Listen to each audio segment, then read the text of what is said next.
Luar biasa, saya sangat senang dan sangat bangga bisa bersama-sama dengan Naposo Bulung HKBP yang datang dari 30 distrik, yang kita harapkan dari 32 distrik, yang hadir di Convention Hall di Perkampungan Pemuda HKBP Jetun Selangit. Terima kasih kepada Pendeta Herwin Simarmata yang sudah memperkenalkan kami dan yang sekaligus juga menjadi moderator di sesi 1,5 jam ini, dan juga kepada saudara sastra yang dari persidangan, Ketua PKNP Rovaldo Aritonang yang kita banggakan, dan semua pengurus PKNP, tidak bisa saya sebutkan satu persatu, Ketua Sekretaris PPND dan juga utusan semua distrik yang hadir di tempat ini. Sekali lagi seperti yang disampaikan oleh Opwe Porus pada malam pembukaan konsultasi nasional dan prakonferensi HKBP Pemuda HKBP 2023 2 hari yang lalu, sungguh hari yang menyenangkan bahwa pemuda-pemudi HKBP berkumpul di kampungnya sendiri, yaitu Perkampungan Pemuda Jetun Selangit. Sebagaimana dijelaskan oleh ketua kita Rovaldo, memang pada awalnya direncanakan oleh panitia bahwa kita akan melaksanakan konsultasi dan prakonferensi ini di conference mini, ya, di ruangan yang lebih kecil. Tetapi pada malam sebelum kita mulai kegiatan kita ini, saya mengumpulkan panitia inti supaya berembuk untuk mematangkan persiapan, dan saya katakan kita harus di Convention Hall karena ini adalah Convention Hall Pemuda HKBP.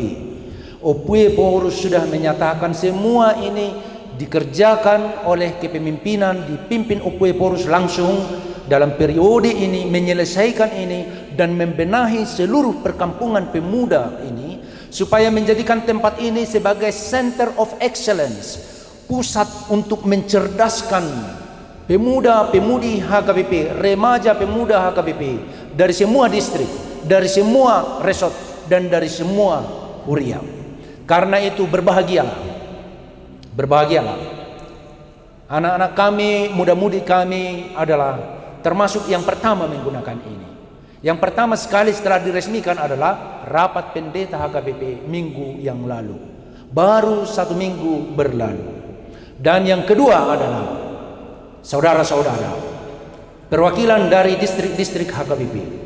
Karena itu kedatangan saudara-saudara, kehadiran saudara-saudara di tempat ini adalah momentum yang bersejarah yang menentukan pergerakan perjalanan gereja kita HKBP. Untuk itu saya akan menyampaikan ceramah subtema Naposo Bulung HKBP terpanggil menjadi pemuda yang inovatif dan kreatif, serta berperan aktif dalam menyukseskan Tahun Oikumene Inklusif 2024. Saudara diharapkan untuk menyukseskan Tahun Oikumene Inklusif. Apa yang menjadi tema di Tahun Oikumene Inklusif tahun 2024 adalah HKBP proaktif menghadirkan kebaikan Allah. HKBP proaktif menghadirkan kebaikan Allah. Dan itu sudah dinyatakan oleh Opwe Porus pada acara pembukaan kita, seperti nampak dalam foto di sini. Tidak nampak semua kita, ya. HKBP pada tahun 2024 akan fokus pada topik ini yang didasarkan pada khotbah Yesus di bukit, menghadirkan kebaikan Allah bagi semua, bukan hanya bagi HKBP, tetapi juga bagi gereja-gereja lain, bukan hanya kepada orang Kristen, tetapi juga kepada agama-agama lain, bukan hanya kepada kaum beragama, tetapi kepada semua umat manusia, dan bukan hanya kepada umat manusia, tetapi kepada semua ciptaan Itulah okumene inklusif. Menjelaskan termarginal dan menunjukkan ciptaan Tuhan. Di sini saya menunjukkan foto sahabat saya yang sudah berada sekarang di surga. Ada yang kenal siapa nama bapak ini? Lihat gambarnya. Bapak ini namanya Pendeta Agustinus Purba. Pendeta Agustinus Purba di masa pandemi COVID-19 menghembuskan nafas terakhirnya karena terpapar COVID-19. Namun yang mau saya ceritakan bukan soal kematiannya, tetapi soal kehidupannya. Dalam waktu beberapa tahun saya berkenalan dengan beliau. Dia adalah pribadi yang sangat menginspirasi.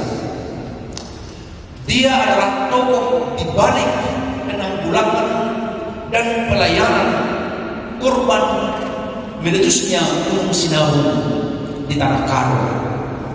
Dia bekerja siang dan malam.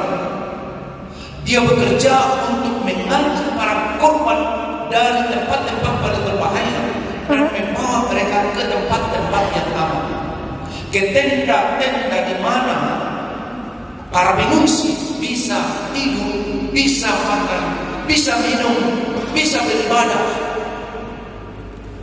Dan salah satu quote yang selalu dia tuliskan di Facebook adalah, Tuhan itu baik.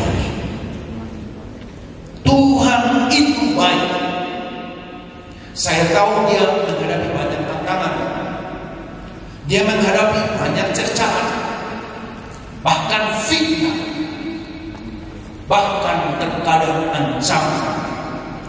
Tetapi satu hal yang selalu dia katakan dan dia tekankan dalam khotbahnya dan juga dalam postingannya, Tuhan itu baik.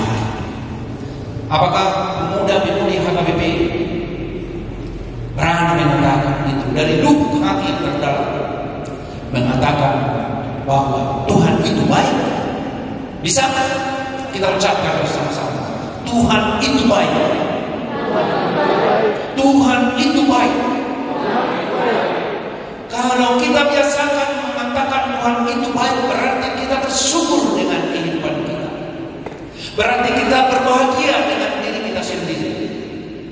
Kita merasa sukacita atas apa yang kita miliki, atas siapa kita, atas apa yang kita miliki, apa juga yang menjadi tanggung jawab kita. Kita bersyukur atas itu. Itu adalah konsekuensi logis dari pernyataan bahwa Tuhan itu baik. Beliau memang seperti itu. Dalam susah dan senang, dalam lapar dan kenyang, dalam miskin dan kaya, dalam kesulitan dan suasana duka dalam kehidupannya, dia selalu saksikan God is good. Tuhan itu baik. Tadi di dalam nyanyian yang kita sudah launching, yaitu nyanyian tahun Okumene Inklusif, ada beberapa poin yang harus dikerjakan. Yang pertama dikatakan, jauhkan diskriminasi dan rasis. Diskriminasi dan rasisme jauhkan. Pada rapat pendeta yang lain, ini ditekankan supaya di dalam setiap level pelayanan HKBP, mulai dari hunian, resort, distrik sampai pusat, kita harus menghapuskan diskriminasi dan rasisme. Karena sekalipun banyak pejuang seperti Nelson Mandela dan Martin Luther King Jr. dan yang lain-lain, mereka sudah berjuang untuk menghapus diskriminasi dan rasisme di dalam konteks mereka, tetapi sampai sekarang itu juga merupakan masalah yang masih eksis dan menjadi persoalan yang sangat berat. Diskriminasi di sekolah, Perhatikan itu. Bahkan mungkin di sekolah minggu, siapa di sini guru sekolah minggu? Ya, kita perhatikan itu ya. Jangan sampai ada anak-anak itu yang merasa didiskriminasi. Apakah itu karena orang tuanya yang miskin, karena pakaiannya yang memang tidak begitu menarik, atau penampilannya yang, atau kecerdasannya yang, atau talenta yang tidak dia miliki, dan sebagainya dan sebagainya. Hilangkan segala bentuk rasisme dan diskriminasi. Dua tokoh ini adalah merupakan favorit saya. Nelson Mandela yang berjuang selama puluhan tahun, bahkan dia dipenjara selama 27 tahun untuk memperjuangkan bangsanya bebas dari rasisme dan diskriminasi, yaitu di Afrika Selatan, dengan menentang pemerintahan apartheid yang sangat rasis dan diskriminatif dan menindas dan tidak adil. Dia benar-benar dengan totalitas hidupnya memperjuangkan rakyatnya bebas dari rasisme dan diskriminasi. Demikian juga yang di sebelahnya, Martin Luther King Jr. adalah tokoh besar, seorang pendeta yang membebaskan bangsanya, yang berjuang membebaskan bangsanya Amerika Serikat dari diskriminasi warna kulit, dari segregasi antara orang kulit putih dan kulit hitam atau kulit berwarna. Dia terkenal dengan pidatonya yang melegenda itu, I have a dream, saya memiliki impian bahwa suatu saat bangsa ini akan bebas dari diskriminasi, di mana anak-anak mantan budak dan anak-anak mantan pemilik budak akan duduk bersama sebagai saudara. Itu adalah impian besar seorang pendeta muda yang rindu akan hilangnya diskriminasi ras dari tengah-tengah bangsa. Kemudian dalam lagu itu juga kita bisa dengarkan dalam lirik lagu tahun Okumene Inklusif itu dikatakan, ciptakan perdamaian, wujudkan perdamaian.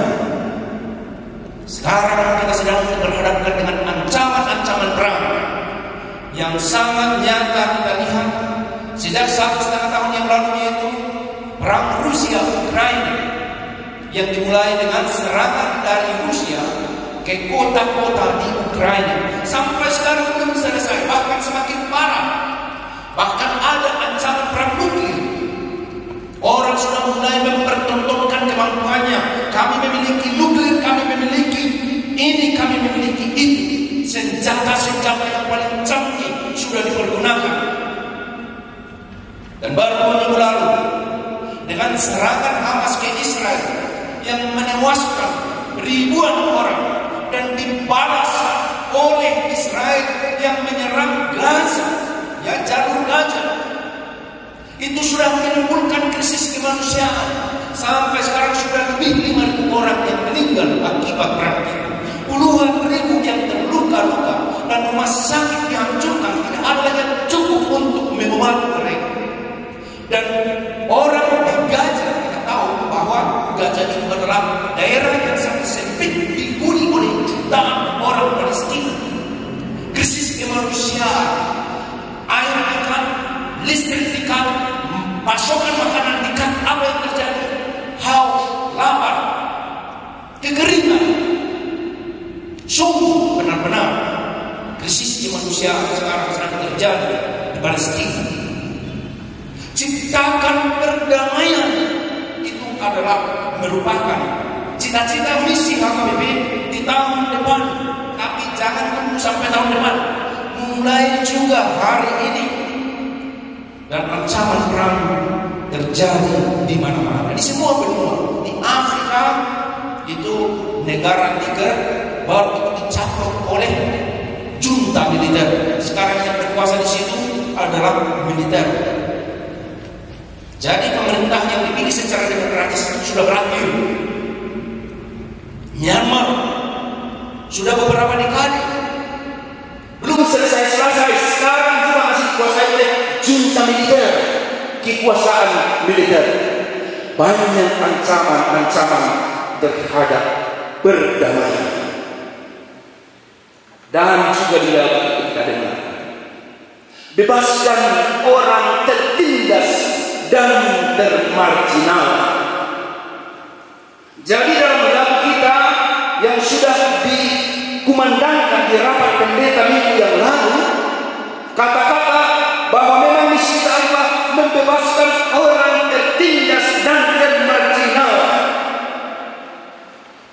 Itu sudah kita lakukan dalam sejarah HKBP, dalam berbagai cara, dalam berbagai bentuk pelayanan. Tapi belum masif,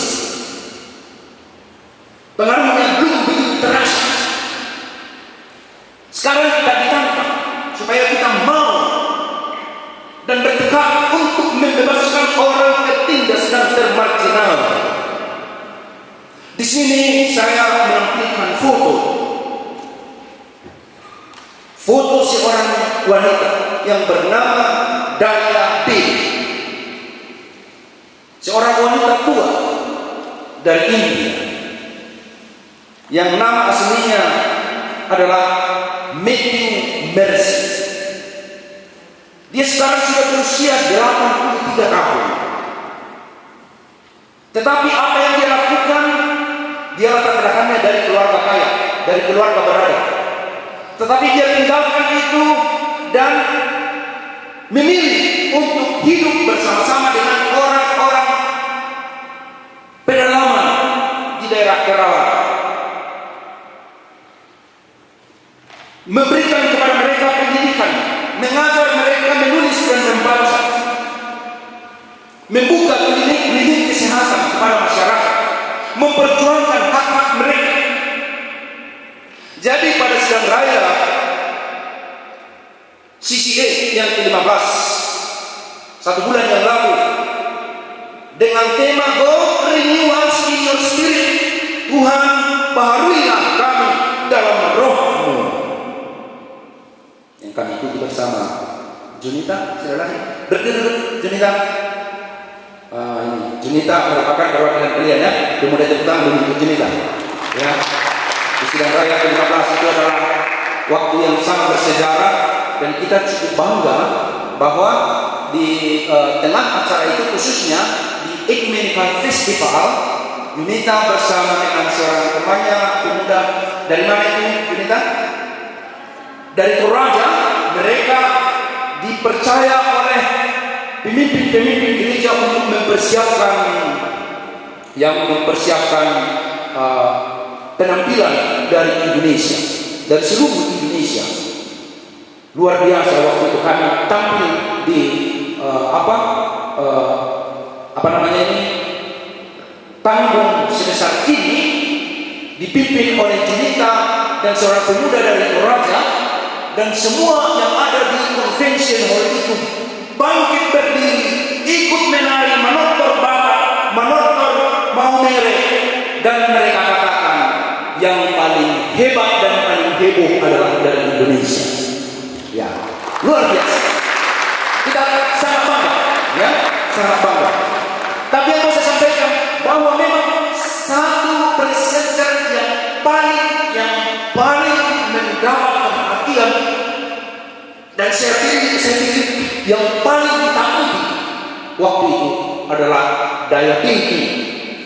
Daya B ini dengan kesederhanaannya, dengan tubuhnya yang mungil, yang kurus, dan kulitnya yang sudah seperti menyentuh tulang-tulangnya, berbicara dengan otoritas supaya membebaskan orang tertindas dan termarginal.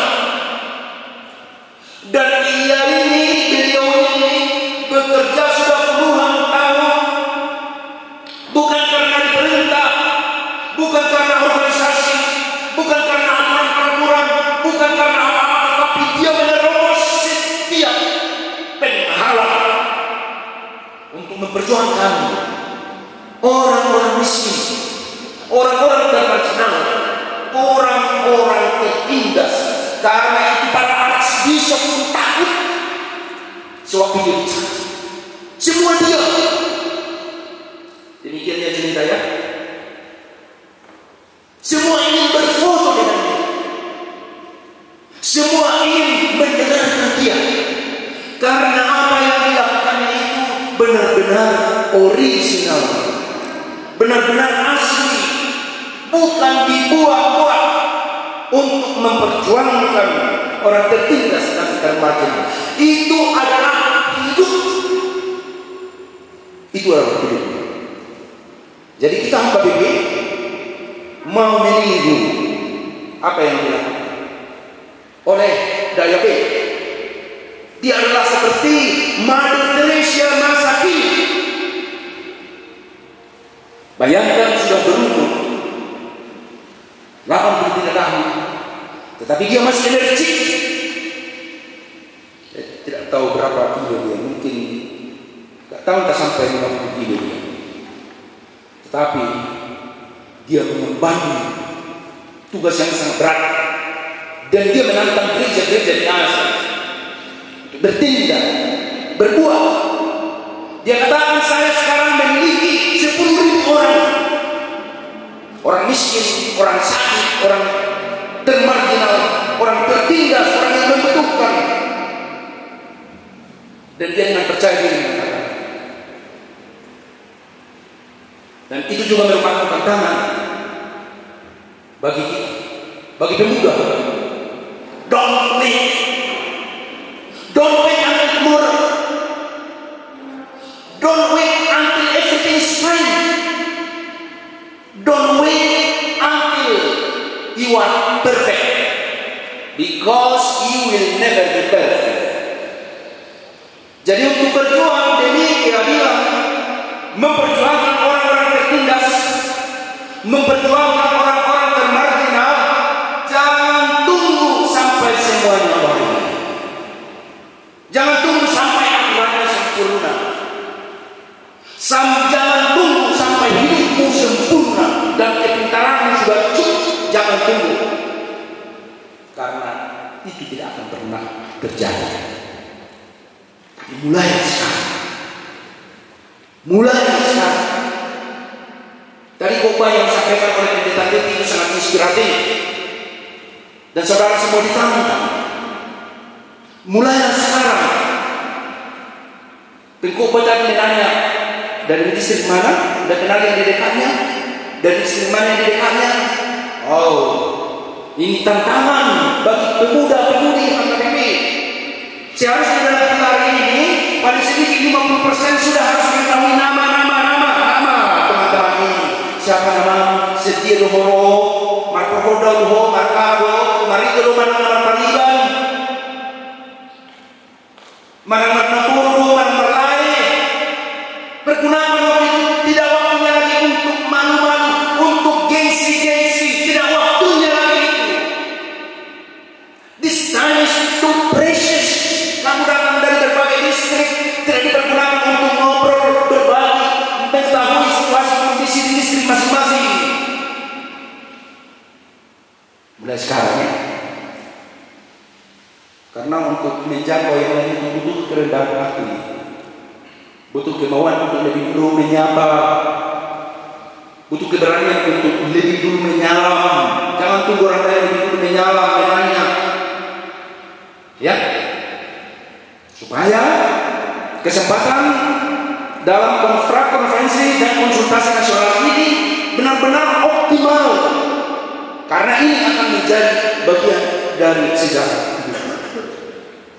Yang kelima, dari nyanyian yang sangat inti, yaitu wujudkan keutuhan ciptaan. Disinilah salah satu kali nyata inklusivitas dari tahun Okumene tahun depan yang kita harapkan akan sukses berjalan dengan mantap mulai Januari sampai Desember, yaitu mewujudkan keutuhan ciptaan. Jadi kita HKBP melayani bukan hanya manusia, tetapi seluruh ciptaan. Itulah inklusivitas. Dan pemuda HKBP harus menjadi role model, harus menjadi motor penggerak, harus menjadi dinamisator dan katalisator dalam pergerakan untuk menyelamatkan lingkungan. Saudara pasti bisa. Ini yang dalam foto ini hanya satu orang yang bernama Greta Thunberg. Dia adalah remaja. Sekarang ini sudah pemuda, sudah 20 tahun kalau tidak salah sekarang. Tapi 60 tahun yang lalu dia mulai, ketika dia masih berumur 12-13 tahun, dia melakukan protes di depan parlemen Swedia sendirian, tanpa organisasi, tanpa dana, tanpa sokongan. Selama berminggu-minggu setiap hari Jumat dia melakukan protes. Melihat kondisi sekarang, dia sudah merasakan dalam dirinya, dia sudah merasakan penderitaan generasi yang akan datang. Dia sudah berani mengatakan, mari pikirkan anak-anak kita ke depan. Bayangkan, sekarang dia masih lebih muda dari saudara. Sekarang masih muda. Pergerakannya itu sudah mulai 60 tahun yang lalu. Dia sudah berani mengatakan generasi yang akan datang, supaya generasi ini jangan malu melihat dirinya sendiri karena tidak berbuat apa terhadap lingkungan. Itu yang ditekankan oleh Greta Thunberg. Dan setiap minggu, setiap hari Jumat, dia protes di depan gedung parlemen Swedia. Dan kemudian ada beberapa orang yang mengikuti dia, dan semakin banyak yang datang setiap hari Jumat, dan semakin banyak yang datang setiap hari Jumat, dan menyebar ke negara-negara Eropa sampai ke Amerika bagian utara, Amerika Serikat dan Kanada, dan berbagai belahan dunia ini. Cuma sayangnya saya belum pernah melihat pemuda Indonesia, termasuk di HKBP, melakukan protes seperti itu. Fridays for Future. Tapi kalau di Amerika dan di Eropa, gerakan ini sudah sangat terkenal dalam beberapa tahun yang terakhir ini. Itu adalah dalam rangka mewujudkan keutuhan cipta. Ini bukanlah sesuatu yang sulit kita lakukan. Sebenarnya kita sudah lakukan penanaman pohon, melakukan seminar, menyuarakan, termasuk dalam konsultasi kita yang terakhir kita suarakan. Tetapi yang mau kita tekankan adalah supaya kita lebih komit. Asal masih tutu hitam, unang mermel-mel, unang kolom ria-ria. Ya, untuk kamu teh kolom ria-ria? Tahu kolom ria-ria? Jadi ria-ria itu adalah semacam tumbuhan dengan daunnya yang tajam. Jadi kalau ria-ria itu, kalau kita mau menyabitnya dan kita ragu untuk menyabitnya, maka tangan kita akan tersayat. Apalagi seperti anak kami yang tumbuh dan besar di kota, karena tangan kalian kan tidak begitu kuat, kan? Iya. Sekali kalian memegang ria-ria itu langsung berdarah, ya, langsung berdarah. Tetapi kami seperti Rovaldo tahu caranya itu. Bang Pendeta Hermin tahu caranya. Bagaimana caranya biar jangan berdarah ini, biar jangan kena saya, tahu? Terus grab, pegang kuat, kemudian mengambil sabit, maka tangan kita tidak akan terluka, tidak akan tersayat. Demikian juga dengan gerakan untuk menyelamatkan lingkungan ini. Kalau kita tanggung-tanggung, kalau kita tidak serius, maka apa yang kita lakukan itu akan membuat kita berdarah dan terluka. Tetapi seperti Greta Thunberg ini, tanpa takut dan tanpa bimbang dan ragu, dia menantang, bahkan dia berhadapan dengan Donald Trump waktu itu presiden. Dia menantang para pemimpin dunia dalam sidang Perserikatan Bangsa-Bangsa di New York. Dia tidak takut kepada siapapun, terhadap penguasa-penguasa dunia. Dia menyatakan, malulah dengan dirimu sendiri, karena para pemimpin ini tidak peduli dengan keselamatan bumi ini. Dia tidak pernah takut. Makanya dia terpilih beberapa tahun yang lalu sebagai Person of the Year oleh majalah Time. Kita tahu kalau Person of the Year di majalah Time biasanya orang-orang besar, para presiden, penguasa, pengusaha paling sukses, seperti pendiri Facebook itu siapa namanya? Mark Zuckerberg atau Steve Jobs atau penemu-penemu yang lain. Dan ini seorang remaja muda, karena keteguhannya, karena komitmennya, karena kejeniusannya, dia terpilih menjadi Person of the Year. Jadi ada catatan di bawah namanya itu. Apa itu? Apa tertulis di bawah catatan namanya? The power of youth. Artinya apa itu the power of youth? Kekuatan pemuda. Jadi jangan menganggap rendah diri karena kamu muda. Jangan menganggap dirimu rendah karena kamu muda. The power of the youth. If you take the leadership, jika saudara mengambil kepemimpinan, maka kamu dapat bergerak untuk membawa perubahan. Saya akan tunjukkan nanti juga dalam situasi sidang raya di Krakow, Polandia. Bulan yang lalu kami bersama pengurus, Deden dan beberapa termasuk pemuda kita, ada Capen Ayu, ada Boy, ya. Sudah ada nggak Boy? Lagi perjalanan. Jadi Boy Crescendo sudah dimention pengurus juga pada acara apa? Jadi ini adalah suasana yang saya ambil sendiri fotonya, suasana sewaktu Ayu, Crescendo dan teman-teman pemuda yang lain bersama dengan para steward melakukan satu gerakan yang mengejutkan di sidang raya ke-13 Lutheran World Federation atau Persekutuan Gereja-Gereja Lutheran Sedunia. Inilah pemuda yang kreatif dan inovatif, mempergunakan kesempatan dengan sopan tetapi tajam, dengan halus tetapi bermakna, dengan singkat tetapi memorable, melegenda. Waktu itu pada sidang siang hari, Sekretaris Jenderal Gereja Lutheran Sedunia, Pendeta Andrew Burka, mengumumkan pemuda kita, steward dan delegasi mau melakukan satu gerakan. Terserah sama kita apakah kita mengikutinya atau tidak. Tapi setelah saya skor sidang ini, mereka akan mulai bergerakan.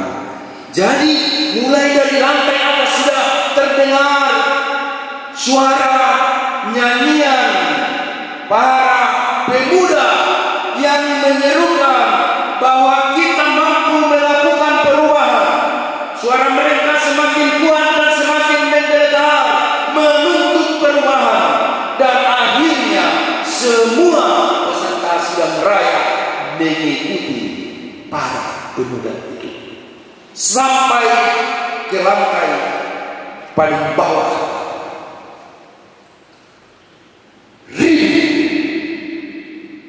Ribut dalam arti yang positif. Banyak suara, seruan. Bahkan sebagaimana disampaikan oleh pengurus bahwa salah seorang pemuda kita, yaitu Boy Crescendo, didaulat menjadi seorang juru bicara, menyerukan perubahan, menuntut gereja, menuntut generasi yang lebih senior untuk bertindak, menuntut dirinya sendiri juga untuk berbuat, menuntut kita semua untuk mau bertobat, metanoia, untuk mau berubah paradigma berpikir. Waktu itu saya sadar, now the leadership is at the hand of the youth. The power of the youth. Kepemimpinan ada di tangan pemuda. Saudara, tapi kepemimpinan itu jangan kita pandang sekedar jabatan, posisi, tetapi lebih pada spirit, semangat, kepedulian, kemauan untuk bersolidaritas, kemauan untuk menangis, kemauan untuk merenung. Itulah kepemimpinan yang diharapkan sekarang. Bukan soal jabatan, bukan soal posisi, tetapi kemauan untuk memiliki visi yang jelas demi masa depan gereja, demi masa depan masyarakat, demi masa depan planet bumi yang sedang mengerang ini, yang sedang mengerang kesakitan. Itulah leadership yang dibutuhkan sekarang. Dan saya yakin pemuda apa itu, seperti kita lihat dalam tampilan ini ada Ketua Umum kita Rovaldo bersama-sama dengan pengurus PKIP yang hadir di acara pembukaan itu, ya. Terus juga menyampaikan pesan dan harapan kepada pemuda HKBP supaya mau, supaya bersedia untuk melakukan Jesus Movement, pergerakan Yesus yang membawa perubahan fundamental. Dan sewaktu Yesus melakukan itu dengan memimpin 12 orang murid, dia lakukan itu bukan dari atas, bukan dari posisi hebat, jabatan kasar, bukan dengan kekayaan. Yesus tidak pernah berjalan di daerah Galilea, daerah Nazaret, daerah Palestina dengan menenteng satu keranjang uang, tidak pernah. Tapi dengan keberadaannya saat itu bersama-sama dengan murid-muridnya, dia melakukan gerakan dari grassroots. Dan sebenarnya itulah yang diharapkan dari pemuda. Maka mulailah pergerakan dari grassroots. Apa yang bisa dilakukan? Apa yang bisa dilakukan? Dari grassroots, dari hal-hal kecil. Kita tidak mungkin melakukan hal-hal yang besar kalau kita mulai dari hal-hal yang kecil. Dan kita tidak bisa mengharapkan orang lain memulainya kalau kita tidak memulainya dari diri kita sendiri dan dari lingkungan yang paling dekat dengan kita. Pemuda HKBP diharapkan meneruskan estafet kepemimpinan, tetapi yang bisa melakukan itu hanya pemuda beriman dan terpercaya, yang seperti sering saya sampaikan, tampil tangguh dan percaya diri, kuat pasti dan tahan.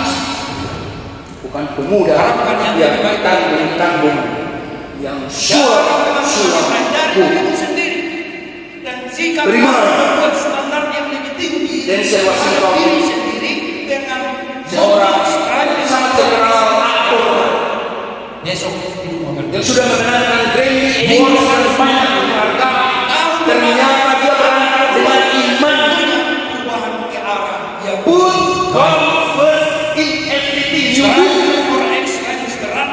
Jadikanlah Tuhan yang pertama dan terutama dalam segala sesuatu yang kamu lakukan. Tahu apa yang dilakukan. Put God first. Tanya sungguh-sungguh, serius, tidak main-main, tidak suam-suam. Apakah yang saya lakukan ini sudah maksimal? Seperti apakah meniup arsam yang saya lakukan ini sudah sesuai dengan yang kau inginkan Tuhan? Dan tidak mau yang biasa. Tuhan, apa yang kau inginkan dari hidup? Mediocre, yang biasa-biasa saja. Orang menginginkan yang terbaik, menetapkan goals yang besar dan tinggi dan berani dengan resiko. Sama-sama, memudahkan. Jangan takut banget. Sama-sama. Jangan takut. Tuhan, apa yang kau inginkan dari hidup? Satu, dua, tiga. Orang yang tidak pernah gagal tidak akan. Tuhan, apa yang kau inginkan dari hidup? Kiranya itu menjadi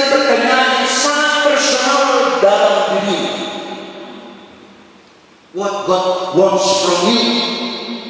Yang pasti Tuhan menginginkan hal-hal yang besar dari diri saudara. Dan dia katakan, don't aspire to make a living, aspire to make a difference. Jangan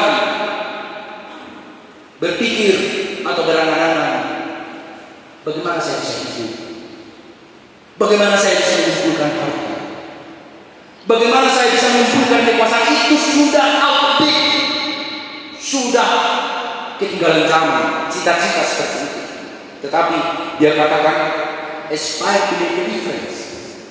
Berpikirlah bagaimana saudara bisa membawa perubahan dalam kehidupanmu, perubahan dalam keluarga, perubahan dalam lingkungan, perubahan dalam jemaat, perubahan dalam HKBP, perubahan dalam bangsa dan negara kita. Aspire to make a difference. Itu yang dia katakan. Dan jangan pernah menyerah. Our greatest weakness lies in giving up. Kelemahan kita yang paling besar adalah kalau kita cepat-cepat menyerah. Thomas Alva Edison yang menemukan light bulb, bola lampu, menurut cerita dia mencoba sampai 1000 kali. Tapi percobaan yang ke 1001 kali yang menghasilkan bola lampu. YOLO, you only live once, seperti yang dikumandangkan dalam ibadah KKI distrik DKI ya, pemuda distrik DKI. Hidup ini adalah kesempatan, dan hidup ini hanya sekali. Hidup ini relatif singkat. Karena itu sebagaimana dihidupi dan dikompakkan dinyatakan oleh Steve Jobs, pergunaan waktu yang singkat ini, hidup yang sangat singkat ini sebaik-baiknya. Jangan gunakan waktu hanya untuk melakukan yang baik, tetapi melakukan yang terbaik. Melakukan yang terbaik. Dan dia memang melakukan yang terbaik. Makanya kita sekarang memiliki iPhone. Bagi yang punya iPhone, kalau saya pakai Samsung, ya. Tapi kalau iPhone itu terlalu paling mahal dan yang terbaik, Apple komputer, Pixar film, seperti di Cars dan film-film animasi lainnya. Dia selalu melakukan yang terbaik. Karena itu, upayakan yang terbaik seperti saya sering sampaikan kepada para pemuda HKBP di berbagai tempat. Striving for action. Usahakan yang terbaik. Karena kau yang sekarang, apakah ketua, mulai dari ketua umum Rovaldo sampai semua pengurus pusat, sampai pengurus PPND, sampai pengurus di tingkat huria, kita harus sadari kita belum melakukan yang terbaik. Saya sendiri belum melakukan yang terbaik.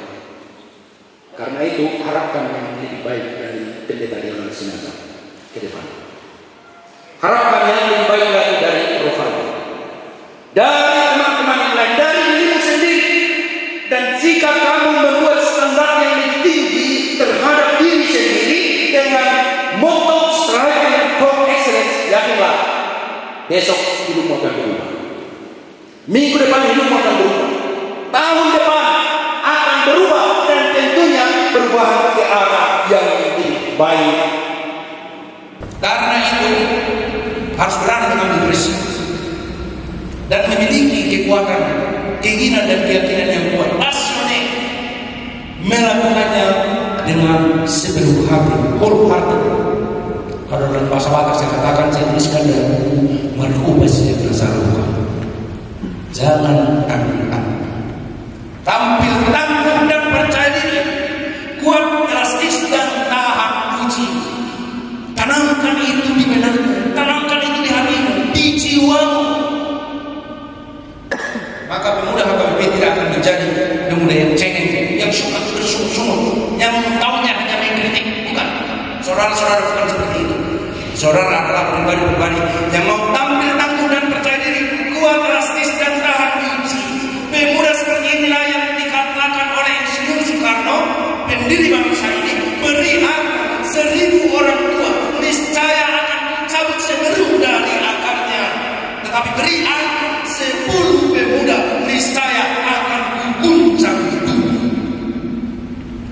harapan pemimpin besar terhadap pemuda. Luar biasa. Tetapi pemuda yang diharapkan Soekarno ini adalah pemuda yang tangguh dan percaya diri, kuat elastis dan tahan uji. Presiden Amerika Serikat John F. Kennedy mengatakan, "Ask not what your country can do for you, but ask what you can do for your country." Jangan tanya apa yang bisa diberikan oleh negaramu kepadamu, tapi tanya apa yang bisa kamu berikan kepada negaramu. Jangan tanya apa yang bisa diberikan oleh gerejamu kepadamu, tetapi tanya apa yang bisa kamu berikan kepada gerejamu. HKBP yang kita cintai ini. Jangan tanya apa yang bisa kamu dapatkan dari keluargamu, warisan, anak dan sebagainya, uang. Jangan tanya itu. Tapi tanya apa yang bisa kamu berbuat, kamu lakukan untuk keluargamu, untuk keutuhan keluarga, untuk keharuman nama keluarga. Tanya mulai sekarang. Jangan ada lagi pemuda-pemuda yang membuat malu atau gereja. Karena itu mulai sekarang lebih selektif. Selektif juga dengan brand. Hindari toxic friends, orang-orang yang merendahkanmu, orang-orang yang tidak mendukung, orang-orang yang tidak membangun, yang selalu negatif tinggi, yang taunya hanya mengkritik tapi tidak bisa memberikan solusi. Hindari orang yang suka bersungut-sungut dan selalu mengeluh, tetapi berjalan langkah bersama-sama dengan orang yang sama-sama ingin membangun. Itulah yang kita harapkan di gerakan Oikumene. Oikumene merupakan gerakan untuk mempersatukan bukan hanya orang Kristen, bukan hanya gereja, tetapi seluruh umat manusia, seperti dalam nyanyian kita itu.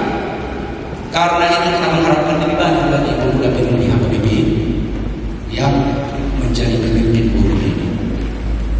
Mau berkumpul, mau bergerak, mau melakukan sesuatu, apa-apa yang dibicarakan di gerakan ini, di sidang-sidang raya MPF, daripada sisi CCA dan yang lain-lain dalam gerakan ini,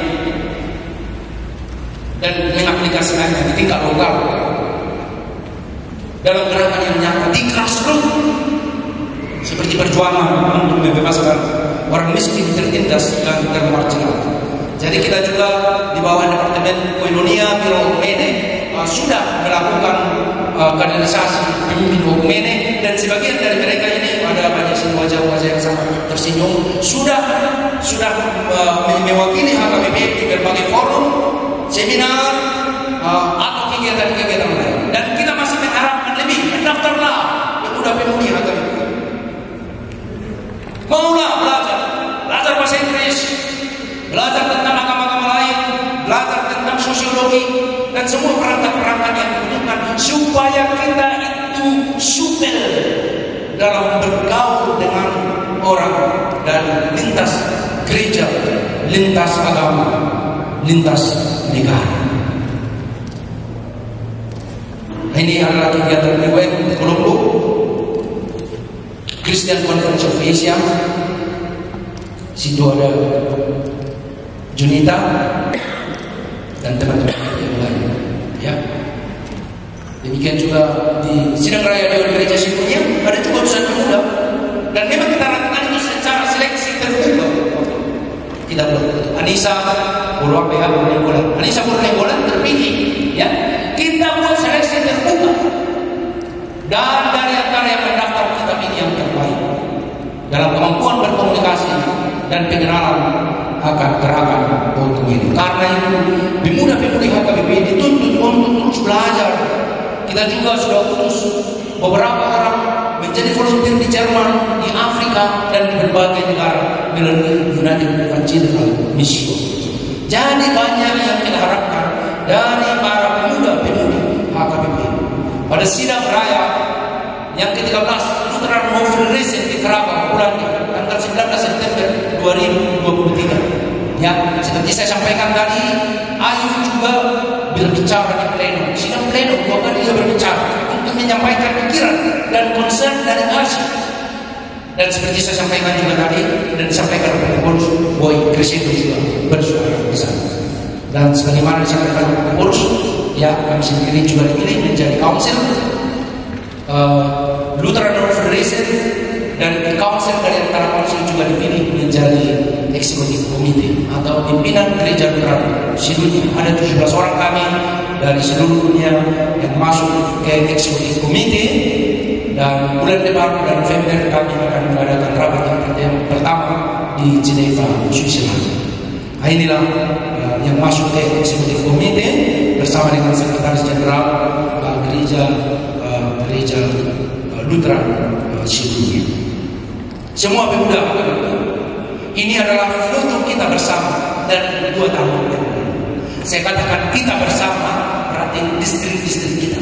Bisa saja perolehannya berganti, tapi saya yakin sebagian dari saudara-saudara sudah ikut di dalam. Kita duduk bersama, meningkat, berbagi, menyampaikan aspirasi, menyampaikan pikiran. Kita menanam pohon di lingkungan Jetun Silatin ini. Perhatikan apakah tumbuh, ya. Jadi pemuda HKBP menghadirkan kebaikan Allah sedini mungkin dan sebaik mungkin. Tidak perlu menunggu semua tersedia, apakah infrastruktur, posisi, aturan atau sesuatu. Tetapi dengan potensi yang dimiliki saat ini, dalam kondisi saat ini, dan mulai dari diri sendiri dan mulai dari lingkungan terdekat, niscaya HKBP melalui pemudanya benar-benar akan menghadirkan kebaikan Allah untuk semua. Terima kasih.